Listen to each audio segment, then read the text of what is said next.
Watch as the legendary Beefeaters restaurant is transformed into the Newton. A special edition of the Building Phoenix Show starts right now.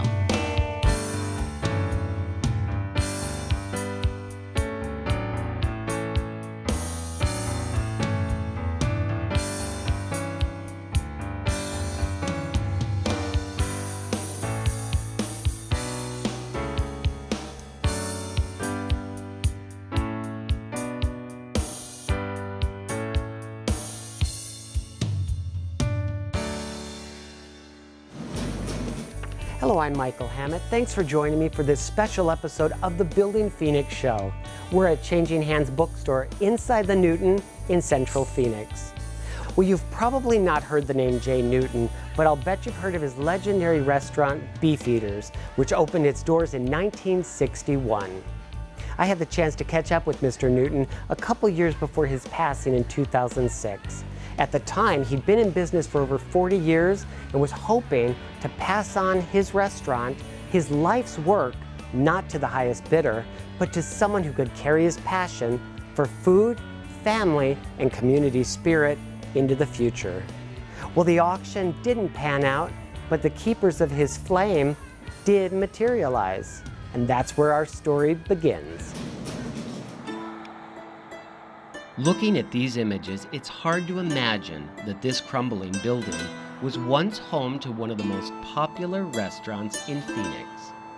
Jay Newton's Beefeaters opened its doors in 1961 and quickly became a gathering space for business and political leaders, family, and friends.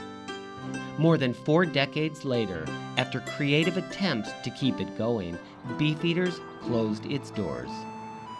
Then the questions: what will happen to the building? Can it be saved? Should it be saved? Enter Venue Projects, a firm that specializes in turning buildings like this into new visions of their former selves, also known as adaptive reuse.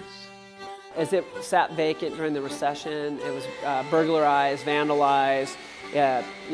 All the copper was stripped out of it, so we didn't have lighting. And so we literally had to go through every inch of this 16,000 square foot building with flashlights. In the summertime, it was hot. We bought the building in March of 2013, and we sort of told everyone that, listen, it's a two-part approach. We call it peeling the onion. Drywall is removed, structural beams are exposed, and the state of the building and its systems is thoroughly assessed. The plan is always to save as much of the structure and its contents as possible. It had really good bones. The big question really was in the northwest corner. Ceilings were really low. The roof had leaked for like 5 years. So we expected to have some problems with some of the roof in certain areas. We ended up having roof problems pretty much across the entire thing, so we had to peel it back more than we expected. I was sort of ridiculed at times by people saying, why'd you even keep it? And I said, well, we did keep the core structure, and what you're seeing is a lot of the sunlight was coming into the building. Didn't look like much.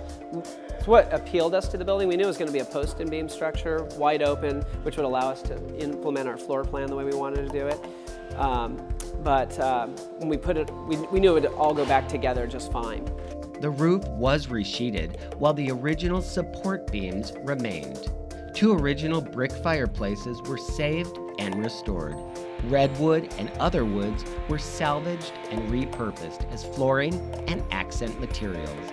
And the original Belgian brass chandeliers were taken to the local lighting masters at Hinckley's to be rewired and polished to a brilliant shine. And if these booths could talk, I'm sure they would be telling some pretty great tales from Phoenix's past. Their comfortable weathered look fit perfectly into the new design. One of the things we do differently is deconstruct a building, and we harvest a lot of that material. Not only do we want to reuse the building, we want to reuse the materials in the building. They also let the building's original design and placement on the site dictate much of their plans, especially in terms of parking requirements. So we worked early on with the city, was fantastic, and we really just sized the building to the parking we had that worked within we didn't really want to have to go for a parking variance. And since the building is both adaptive reuse and transit-oriented development, because it's on the light rail line, the developers received some relief in terms of parking requirements. One key decision that made the project financially viable and parking friendly was to create space for multiple businesses instead of just one big restaurant. One of the things we also do differently is we invite our anchor tenants to co-invest with us in the building. Those partners include a second location for Changing Hands Bookstore, a new location for Southwest Gardener, and a new concept from popular Phoenix chef Justin Beckett called Southern Rail. We're all investing in each other and in the greater vision, and we like that as developers because we want to know that they're in it for the long haul like us. These projects aren't easy to do. They're really tough. Getting through the entitlement process, permitting, financing, construction. There's so many times where you're just overwhelmed. The City of Phoenix has been fantastic. It really has been a true public-private partnership. We feel very happy that we're able to preserve this, sort of the soul and character of the Beefeater. When you walk through here, you're going to feel it.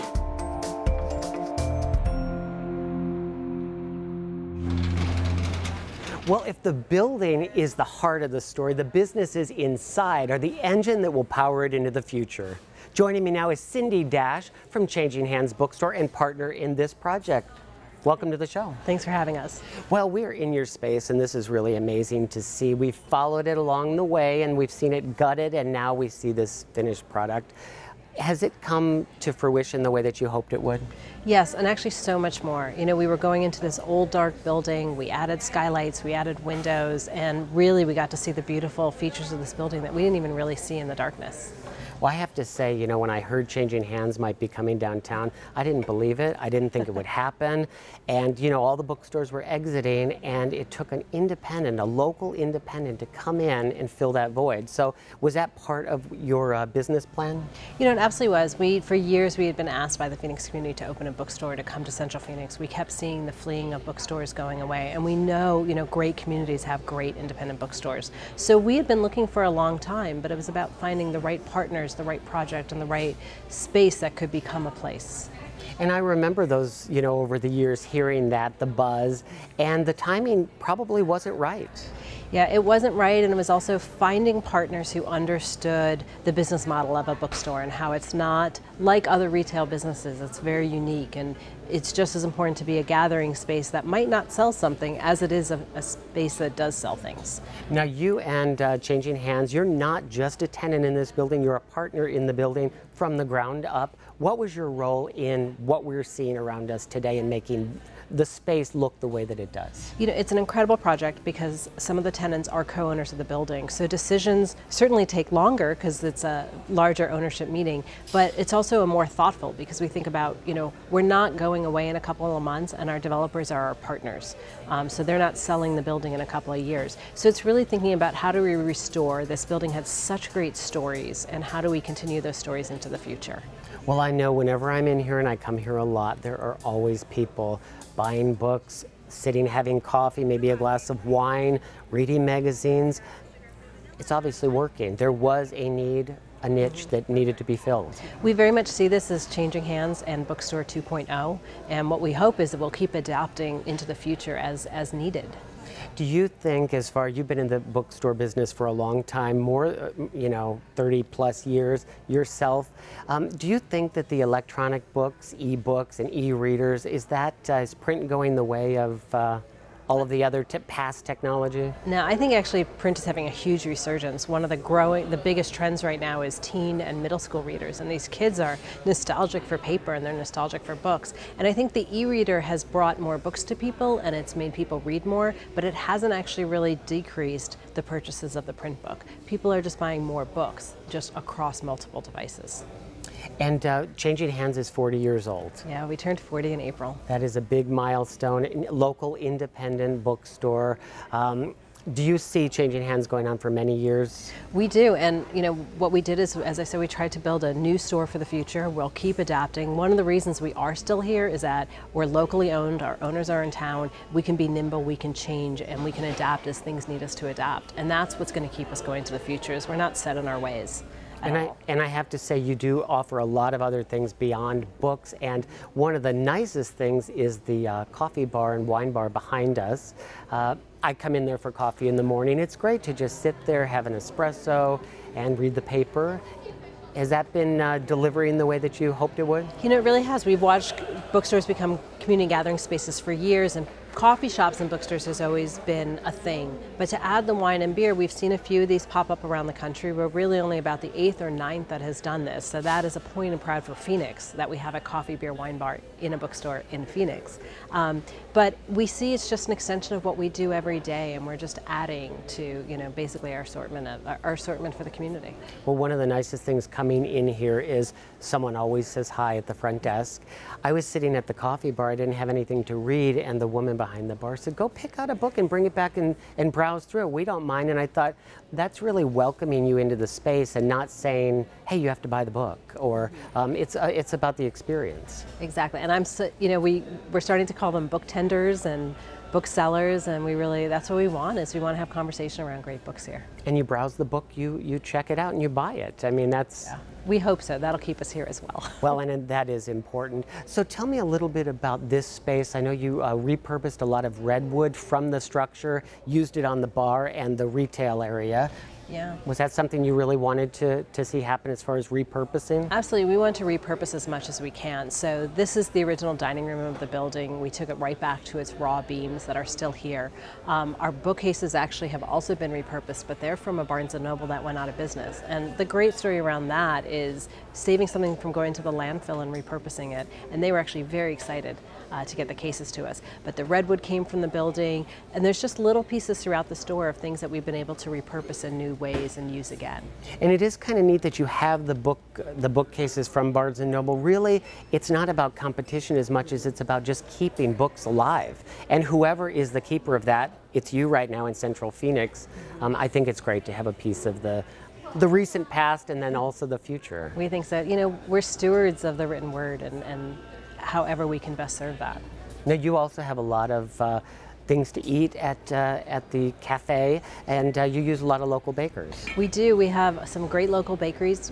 We're working with Bird City Bakery right now. We're also working with SARC, which is the Southwest Autism Research Center, and they're doing a lot of catering of some items in for us, special events, and then just daily things on our menu. MJ Breads, Expressions is our local coffee place. We've got Arizona wines, Arizona beers. There's definitely a huge nod towards local at our bar.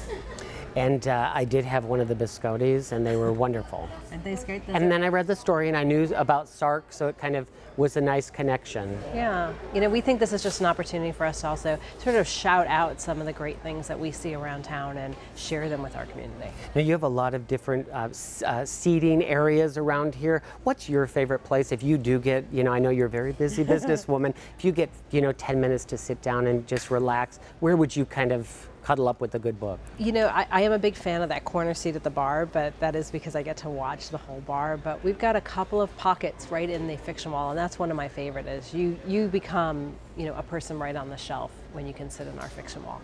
Now, we're happy to have Changing Hands downtown in Central Phoenix. You've also got the other location in Tempe. And you bring in a lot of big authors. So it's really about bringing the authors to Phoenix, whatever venue they're in. Mm-hmm. Who do you have coming? We've got some great people coming. We have James Ellroy coming, who's the author of LA Confidential, Chuck Palahniuk, who is the author of Fight Club. We've got some rock stars coming, such as Joe Perry, Billy Idol. Go to changinghands.com and review our event list. We're adding people every single day. And something tells me that Billy Idol has some pretty crazy stories to tell, if he's going to tell them.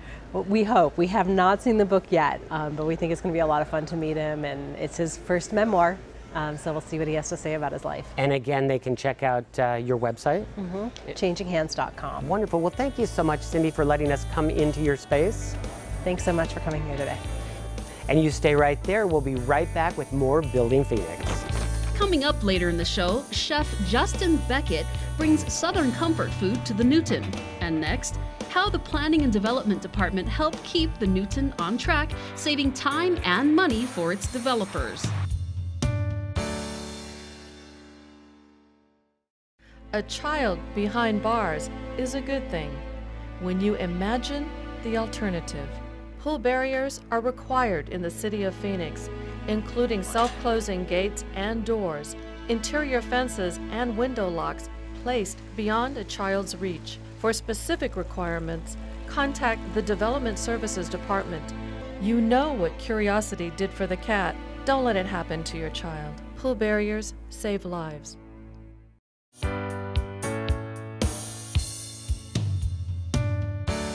Well, in the development world, time is money, and the team behind the Newton needed to keep both in check. And that is where the Planning and Development Department really came through. My role is essentially to assist the customer through the plan review and permitting process. So we met early on in this project to get kind of a head start and understand what their goals and objectives were. In city speak, the Newton is considered an infill project, transit-oriented development, or TOD, and adaptive reuse. Right, Eric? Yes, it is all of them. It is along light rail, it is an infill site within the Central Phoenix corridor, and they are repurposing it for adaptive reuse, so it really does fall within those categories. The thing that made this project unique is taking a single tenant building and providing space for multiple users. The adaptive reuse program was established specifically to help look at ways to make projects within the Central Phoenix corridor a little easier. We were able to provide reduced retention requirements. We looked at parking, and this was actually becoming a less intense use because of the retail and office components rather than having it be a full-blown restaurant user. One of the things that happened during this project is the design was going to be tying into the water lines outside, and it was determined based on a field visit that the original plan was going to be going into a substandard main, and so they needed to change their design. So I connected them with the Water Services Department, figure out their alternatives, and then work with our staff to change the plans so that we could keep the plan review and permit process moving forward.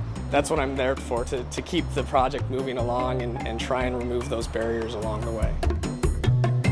As well as things that the adaptive reuse program has available, there are fee incentives that are available, and this was the first project that was able to take advantage of them. Currently, the Planning and Development Department offers up to $7,000 in incentives to cut the cost of plan review and permits for qualifying adaptive reuse projects like the Newton. This project also saved time by participating in the self-certification program for architects and engineers, where an architect can become self-certified through the City of Phoenix and take on the responsibility of the plan review. By doing that, that reduced a layer of plan review, of staff coordination, and that worked out great for this project. They were able to get a permit relatively seamlessly. The thing that I invite everyone to do is call the Office of Customer Advocacy first, and we can do that site assessment for them. We can talk to them about the safety components of the site. We can talk to them about zoning ordinance compliance and make sure that what they're trying to accomplish on that specific site is really going to work for within their budget.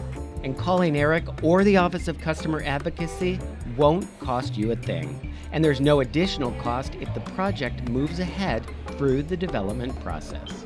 We can act as that single point of contact or that first point of contact to make sure they're going in the right direction and steer them in the right direction.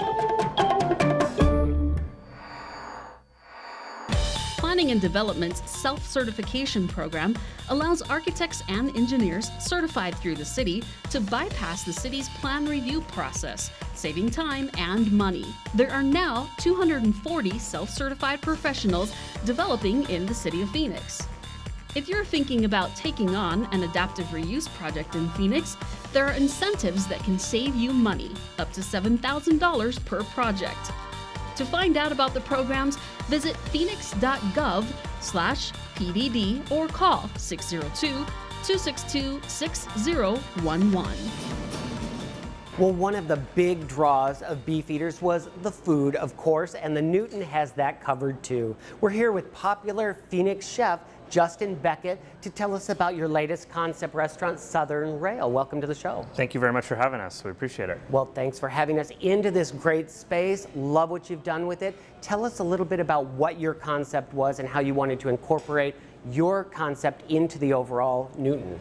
Well, there were two things that we really wanted to bring to Phoenix, and the first was Southern hospitality. When you go and travel through the South, the one thing you come back with is just that sense of everywhere you go, you feel like you're at home. So we really wanted to implement that into this neighborhood. The other thing is we wanted to bring flavors of the American South. So all the great barbecue from Texas and the low country cooking from the Carolinas.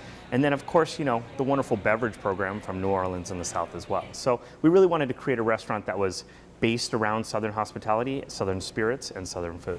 And you know, it really is, the menu here is very different. It's a lot of stuff that you might recognize with a little bit of a twist. Yeah, well, that seems to be kind of my niche. You know, we try to make things that you can probably make at home or that you've had before in your family, but we do it a little bit different, you know, and I like to think a little better, so.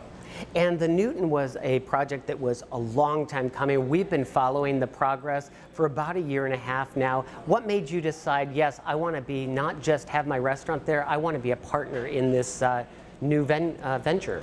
Well, it almost seemed like when we walked through the space when it was the old Beefeaters and it had been empty for quite some time, it almost seemed like we left after the tour and we all looked at each other and we said, we can't not do this. I mean, to be a part of history in Phoenix, to have such a great group of collaboration, you know, a bookstore that's been in the Valley for 40 years. I mean, to have them as neighbors is a treat, it's a joy. So it was really never about should we do it, it's what should we do, so. And has it worked out the way you had hoped? I know you've been open for a while, you're open now for lunches. Are you progressing in the way that you were hoping? Yeah, we definitely wanted to do it in stages. So we started with dinner and then we brought on lunch and now brunch as well on the weekends. And I think the synergies between the tenants in the building and the synergies between the neighborhood is just beginning. So we're excited to be here and we're excited to see where it ramps up to. And Justin, we have to talk about the space because when you walk in here, there is a comfortable, homey feel. Feels a little different, it's very welcoming, and you've got this great ceiling up here. Yeah, this ceiling was designed by Crusade Creative, and he was very instrumental in helping us not only design it, but then also make it so it fit into the space and it reflected what we wanted it to. You know, we really wanted to bring a piece of old and history back into it, so the ceiling looks very worn and lived in. And that's one of the things that we try to focus on in all of our restaurants is we really want it to feel like you don't know if it was built yesterday or if it was built 20 years ago. So it feels lived in, you get that emotional hug when you come into the space. And these chandeliers, I believe they're original to the Absolutely, Beefeaters. yeah. Beefeaters original. These were in the meeting rooms that they had in the banquet rooms. And you know, we got them UL listed and freshened up, but they tried to buff them and clean them and straighten them, and we said, no, leave it. We want that piece of history in the building. So we have 2 of those wonderful chandeliers, along with the Beefeater booths that we recovered, and then lots of reclaimed wood from the project, and teeny little hints here and there of the old Beefeaters. And it's great to have these booths. I had a chance to actually talk with Jay Newton before his passing in 2006, and he talked a lot about the booths, he talked about the chandeliers. So to see it make its way into this new space is, it's probably the best of both worlds. I mean, obviously Beefeaters went away, but there's this whole new spirit here with what you're doing and the bookstore and all of that. Yeah, it's great to have the new and the old combined. I mean, Phoenix is a young city, but it does have a lot of history and depth for people who've been here a long time. And to have, you know, the Newton having Jay Newton's name, of course, and then, you know, to have little bits of history in the restaurant, it really helps us do that kind of timeless, ageless throwback to the experiences they used to have and what they're going to have today.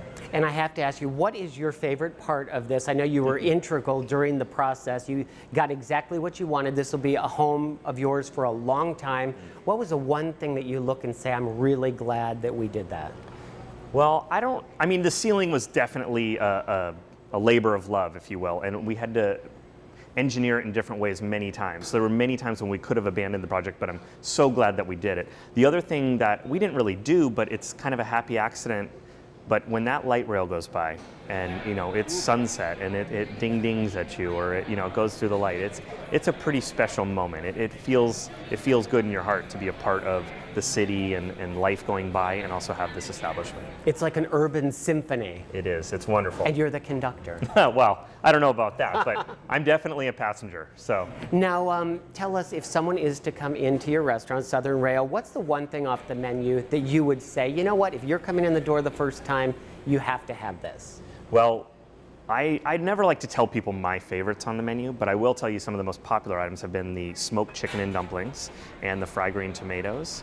And also our low and slow cooked pork loin has been amazing, you know, and sales-wise. And you know, people just love to nosh around the menu. The watermelon salad is unbelievable. So I think that there's a wide selection, you know, and the misconception is that, you know, you come in for Southern food and it's all gonna be fried and heavy and cheese and gravy, but it's not. We have a whole lighter side of the South that we've incorporated into our menu as well. And I've actually been here, and I have to say I tried the fried green tomatoes. Hadn't heard of them since Kathy Bates in the movie, probably more than a decade or maybe 2 decades ago. And they were great. They felt light. They're really good. Thank you. Really, really good, and something that you don't find around Phoenix. No, and that's, you know, this is an opportunity. Bringing this cuisine to Phoenix is an opportunity for us to play with ingredients and products that are, you know, indigenous and from the South, but also to incorporate it in a way that I think Phoenicians will really enjoy. Well, Justin, thank you so much for allowing Building Phoenix cameras to come into your establishment. Of course. And thanks for what you're doing for the community. Of course, you're welcome back anytime. Thank you. And now we're going to take a look at what's coming up on the next Building Phoenix show. Coming up on the next Building Phoenix, we are heading to North Phoenix to check in on the construction of the new Proton Therapy Beam Center. And we'll take you to the top of Cityscape to see what sky-high residential in Phoenix can look like. Well, we've come to the end of this episode, and I hope you've enjoyed this look at the transformation of the former beef feeders into the Newton. And remember, if you want to be the first to know what's developing in the city of Phoenix, just follow us on Twitter @BuildingPHX. We'll leave you with another look inside the Newton in Central Phoenix. I'm Michael Hammett. You stay safe, and we'll see you on the next Building Phoenix show.